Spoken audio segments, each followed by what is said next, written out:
Article দুই প্রকার, definite article, indefinite article. Definite article হলো দা, ইনডিফিনিট আর্টিকেল হলো এ আর হলো এন। বলছে দা বসে নির্দিষ্ট কোনো ব্যক্তি, নির্দিষ্ট কোনো বস্তু, সাগর, মহাসাগর, মহাদেশ, তারপরে হলো রাজনৈতিক দল, ঠিক আছে, তারপরে হলো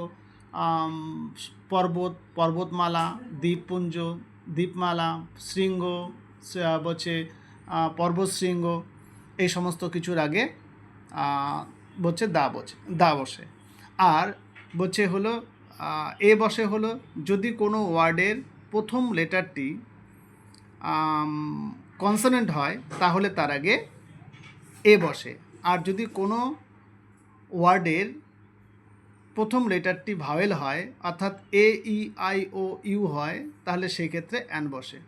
কিন্তু সেটারও ব্যতিক্রম রয়েছে। আমরা জানি সব কিছুরই কি ব্যতিক্রম থাকে। যেমন আমরা অনেক সময় ইউনিভার্সিটি উচ্চারণ করি, সেই ইউনিভার্সিটির ইউ আছে, ইউটা ভাওয়েল হওয়া সত্ত্বেও সেখানে অ্যান না বসে এ বসবে, কারণ এখানে ইউটি বলছে এখানে ইউয়ের মতনই উচ্চারণ হচ্ছে, তাই এখানে অ্যান না বসে এ বসবে। যেমন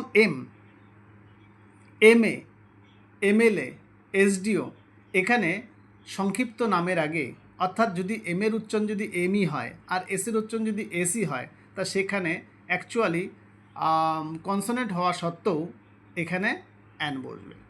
তারপরে রয়েছে ওয়ান, ও এর উচ্চারণ যদি ওয়া হয় তাহলে সেক্ষেত্রে অ্যান না বসে এ বসবে।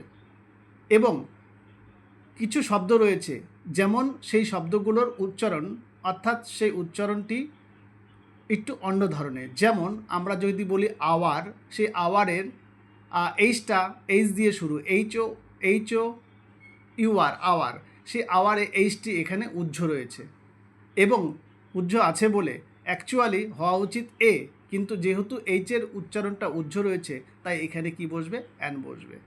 তা এই হলো বলছে আর্টিকেলের সংক্ষিপ্ত নিয়ম। এটা মনে রাখলেই আর্টিকেল সহজেই করতে পারবে। Thank you.